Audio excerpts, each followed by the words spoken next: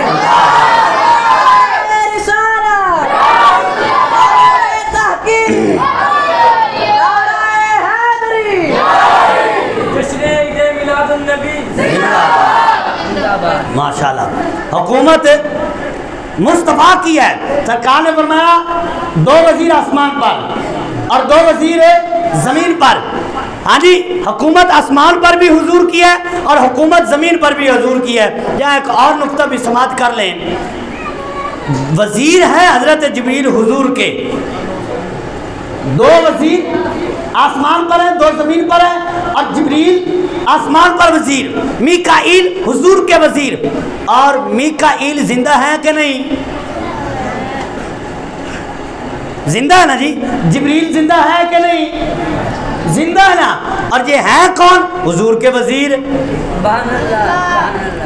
کچھ لوگوں کو سمجھ آ گئی ہے, لیکن کچھ لوگوں کے لیے میں بات کو کھول دیتا ہوں کہ تسلی سے بات سمجھ آ جائے, کیونکہ یہاں کام تسلی بخش کیا جاتا ہے. حضور علیہ السلام نے فرمایا کہ 2 وزیر آسمان پر ہیں, ایک کا نام جبریل ہے, دوسرے کا نام میکائیل ہے. جبریل بھی زندہ ہے, میکائیل بھی زندہ ہے. اور یارو جس نبی کے وزیروں کی شان یہ ہے کہ وہ زندہ ہے, جب وزیر زندہ ہے تو بادشاہ کیسے مر سکتا ہے؟ ہاں جی وزیر زندہ ہے تو بادشاہ مر گیا ہے. ہاں جی وزیر زندہ ہے پھر ماننا پڑے گا تو زندہ ہے واللہ, تو زندہ ہے واللہ, میرے چشم عالم سے چھپ جانے والے. تو حضرات اکرامی پھر دوسری ایک اور روایت سن لیجئے. حضرت آمنہ رضی اللہ تعالیٰ عنہا حضور کی امی جان, آپ فرماتی جب حضور کی ولادت ہوئی میں نے دیکھا 3 جھنڈے لگائے گئے, ایک مشرق میں اور ایک مغرب میں اور ایک کعبے کی چھت پر ہے. جھنڈے لگے کہ کوئی نہیں؟ کہتے تسی جھنڈے سنی بڑے لاندے, میں کہ جبریل آ کے لائے. ہاں جی اچھا پھر دوسری بات بھی ہے جی علامہ علی رضا کے لیے. لوگ کہتے جی جھنڈے جدو تسی لائے آ جڑے جھنڈے لاندے ہو, جدو سرکار دی ولادت ہوئی اس وقت جھنڈے کوئی نہیں لگے. ہاں جی جس وقت حضور پیدا ہوئے تو جھنڈے نہیں لگائے گئے, تم کیوں لگاتے ہو؟ میں نے کہا اسی لیے تو لگاتے ہیں کیونکہ اس وقت نہیں لگائے گئے. ہاں جی اور اس وقت نہیں لگائے گئے اس لیے تو ہم لگاتے ہیں.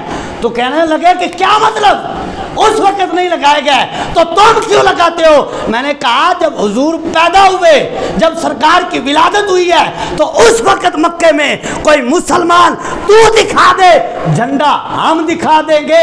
جب تو مانتا ہے کہ جب سرکار پیدا ہوئے تو سوائے چند لوگوں کے کوئی مسلمان نہیں تھا, جب کافر ہیں تو حضور کی آمد پہ کوئی کافر نے جھنڈا تھوڑا لگانا ہے. حضور پیدا ہوئے ہیں تو جھنڈے بھی تو مسلمان ہی لگائیں گے نا. جھنڈے مسلمانوں نے لگانے ہیں, کوئی کافروں نے لگانے ہیں. اس وقت کوئی مسلمان تو دکھا دے اور جھنڈا تمہیں ہم دکھا دیں گے. اور پھر جب سرکار کی آمد ہوئی مدینے میں 12 ربیع الاول کو پیر کے دن, مدینے سرکار 12 ربیع الاول کو آئے ہجرت کر کے, اور دن کون سا تھا؟ اور حضور پیدا بھی 12 ربیع الاول کو ہوئے, اور دن کون سا تھا؟ پیر کا. یہ سوموار نہیں کہنا چاہیے, پیر شریف کہنا چاہیے, کیونکہ اس دن حضور پیدا ہوئے ہیں. یہ دن سارے دنوں کا پیر ہے, کیونکہ اس دن میں سارے نبیوں کا پیر آیا ہے. اور تھوڑا جا ماحول بنا ہے, میرا دل کرتا ہے گھنٹہ کو اور تقریر کرا. اگرچہ علامہ علی رضا نے مجھے اشارہ کر دیا, لیکن ایک حدیث میں نے سنانی ہے کہ یہ ذرا سبحان اللہ. کیا کہنا ہے جی؟ پیر شریف کہنا ہے. کیا کہنا ہے جی؟ درس قرآن میں آیا نا، کوئی سبق بھی یاد کرنا ہے، کیا کہنا ہے؟ سوموار، یہ یہودیوں کا طریقہ ہے، یہ یہودیوں کا نام ہے سوموار، ہم کیا کہتے ہیں؟ پیر شریف۔ یاد ہو گیا جی؟ آگے چلیے۔ حضرت آمنہ سرکار کی امی جان رضی اللہ تعالیٰ عنہ، آپ فرماتی ہے جب حضور پیدا ہوئے میں نے دیکھا ایک مشرق میں جھنڈا، دوسرا مغرب میں، اور تیسرا کعبے کی چھت پر۔ اچھا، حضرت آمنہ مکہ شریف میں کعبہ شریف کے قریب جو گھر ہے، جو حضور کی جائے ولادت ہے، وہاں بیٹھی ہوئی ہیں، کمرے میں بیٹھی ہوئی ہیں، اور جھنڈا مشرق سے نظر آ گیا، مغرب سے بھی نظر آ گیا۔ اور کتنا بڑا جھنڈا تھا جو حضرت آمنہ رضی اللہ تعالی عنہا نے مکہ شریف میں بیٹھ کر مشرق میں بھی دیکھ لیا، مغرب میں بھی دیکھ لیا۔ پھر سوال آتا ہے کہ مولا یہ مشرق اور مغرب میں جھنڈا لگانے کی کیا وجہ تھی؟ تو فرمایا وہ جھنڈا اس لیے لگایا ہے تاکہ زمانے والوں کو پتہ چل جائے کہ مشرق سے لے کر مغرب تک جو ہے وہ حکومت اب مصطفیٰ کی ہے، حکومت مصطفیٰ کی ہے۔ مولا ٹھیک ہے، سمجھ آ گیا، یہ مشرق سے لے کر مغرب تک جو ہے وہ حکومت تیرے محبوب کی ہے، حکومت مصطفیٰ کی ہے۔ مولا یہ سمجھ آ گیا، ساری زمین پر، ساری دنیا پر حکومت تیرے محبوب کی ہے۔ مولا کعبہ تو تیرا گھر تھا، مولا کعبہ تو تیرا گھر تھا، کعبہ تو تیری تجلی کا مرکز تھا، مولا کعبہ تو تیرا گھر تھا، کعبے کی چھت پہ بھی جھنڈا۔ تو اللہ تعالیٰ نے بتایا یہ ہے، فرمایا کہ کعبے کی چھت پہ جھنڈا اس لیے لگایا تاکہ زمانے والوں کو پتہ چل جائے کعبہ گھر تو میرا ہے لیکن کعبے پر بھی حکومت اب مصطفیٰ کی ہے۔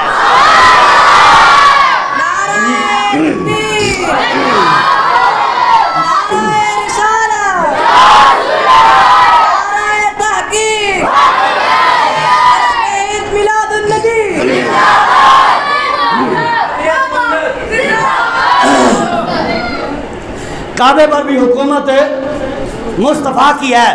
تو ذکر ہر دور میں کس کا ہوا؟ حضور کا ہوا۔ کہیے ذرا سبحان اللہ۔ اچھا، علامہ ساوی رحمۃ اللہ تعالیٰ علیہ لکھتے ہیں، یہ روایت بڑی سننے والی ہے اور اس کے ضمن میں کئی روایتیں ہیں، سب میں نے چھوڑ دینی ہے، یہی سنانی ہے۔ حضرت سلیمان علیہ السلام ایک دن سفر کر رہے تھے، اور سفر کرتے ہوئے نا، یہ سیرت ابن شام میں دوسری روایت ہے کہ آپ جب مدینہ شریف کے قریب سے اپنے تخت پہ گزرے نا تو تخت نیچے اتر آیا، تو حضرت سلیمان علیہ السلام نے ہوا کو حکم دیا کہ لے کر اوڑ، لیکن ہوا اٹھا نہ سکی۔ حضرت سلیمان علیہ السلام نے جنوں کو حکم دیا، بڑے بڑے طاقتور جن ہیں لیکن اس تخت کو اٹھا نہ سکے، تو اللہ تعالیٰ کی بارگاہ میں عرض کیا، مولا راز کیا ہے، حکمت کیا ہے، وجہ کیا ہے کہ ہوا بھی عاجز آ گئی، جن بھی عاجز آ گئے، اس تخت کو کوئی اٹھا نہیں سکتا، وجہ کیا ہے؟ پہلے تو کبھی نہیں ہوا۔ تو اللہ تعالیٰ نے وہی فرمائی اور فرمایا پیارے آگے جو شہر آ رہا ہے، جو کھجوروں کا شہر نظر آ رہا ہے، یہ کوئی عام شہر نہیں ہے، یہ وہ شہر ہے جہاں میرے محبوب نے جلوہ گر ہونا ہے، جہاں میرے محبوب نے ہجرت کر کے آنا ہے۔ یہ مدینہ شریف ہے جس کو رب نے بیان فرمایا، لا اقسم بہذا البلد وانت حل بہذا البلد ووالد وما ولد۔ تو حضرات یہ اللہ تعالیٰ نے فرمایا اے پیارے سلیمان علیہ السلام، یہ جو شہر ہے یہ میرے محبوب کی ہجرت گاہ ہے، یہاں آ کر انہوں نے ٹھہرنا ہے، یہاں سے پرواز کر کے نہیں گزرنا۔ فرمایا اس شہر کا ادب کرتے ہوئے اس شہر سے پیدل چل کے گزرو۔ اللہ اکبر، ذکر حضور کا، حضور ابھی آئے نہیں، حضور کے شہر کا ادب پہلے کرایا جا رہا ہے۔ ہاں جی، حضرت سلیمان علیہ السلام پھر کعبے کے قریب سے گزرے نا، تو جب کعبے نے دیکھا کہ اللہ کے نبی گزر رہے ہیں، اب سنیے ذرا اس روایت کو سنیے، حضرت سلیمان علیہ السلام جب کعبے کے قریب سے گزرتے ہیں، کعبے نے دیکھا کہ اللہ کے نبی گزر رہے ہیں اور آپ گزر گئے، کعبے کی طرف نہیں آئے، کعبے میں بت پڑے تھے، کعبے کے قریب نہیں آئے، نماز نہیں پڑھی، آ کر صاف نہیں کیا، تو حضرت سلیمان علیہ السلام چلے گئے، جب گزر گئے تو کعبہ رونے لگ گیا، کعبہ رونے لگ گیا۔ تو اللہ تعالیٰ نے فرمایا اے کعبہ کیوں رو رہا ہے؟ تو فرمایا وَأَوْحَى إِلَيْهِ مَا يُبْكِيكَ، اے کعبہ کیوں رو رہا ہے؟ قال یا ربی ابقانی ان ھذا نبی من انبیائک، کعبے نے عرض کیا مولا یہ تیرا نبی گزر رہا ہے، ادھر آیا ہی نہیں۔ اللہ اکبر، مولا تیرا نبی گزر گیا، آیا ہی نہیں، بت پڑے ہوئے ہیں، لوگ جو ہیں وہ میری تعظیم نہیں کرتے ہیں، مجھے پاک نہیں کرتے ہیں، صاف نہیں کرتے، تیرا نبی کریم سے گزر گیا ہے اور ادھر آیا ہی نہیں ہے، یہاں اس نے آ کے قدم لگایا ہی نہیں ہے۔ تو اللہ تعالیٰ نے فرمایا اے کعبے رونا بند کر دے، یہ نبی تو گزر گیا ہے، میں آخری نبی بھیجوں گا، میں آخری نبی بھیجوں گا جو تجھے آ کے پاک بھی کرے گا اور تیرے صحن کو سجدوں سے سجائے گا اور ایسا پاک کرے گا کہ پھر قیامت تک تو پاک ہی رہے گا، تو پاک ہی رہے گا۔ اور جہاں حضرت سلیمان علیہ السلام نے اپنی قوم سے خطاب فرمایا کہ اے میری قوم، جب وہ گزرے نا سلیمان علیہ السلام مدینہ شریف کے قریب سے تو اپنی قوم سے فرماتے ہیں اے میری قوم، یہ جو شہر ہے نا، مدینہ شریف کی طرف اشارہ کیا کیونکہ ذکر حضور کا ہے، اے میری قوم یہ جو مدینہ شہر ہے نا، اس شہر میں اللہ کا آخری نبی آئے گا۔ اور آگے فرماتے ہیں طوبیٰ لمن آمن بہ، یہ کون فرما رہے ہیں؟ حضرت سلیمان علیہ السلام فرما رہے ہیں۔ کن کو فرما رہے ہیں؟ اپنی قوم سے فرما رہے ہیں۔ اور خوشخبری کس کو دے رہے ہیں؟ تجھے اور مجھے۔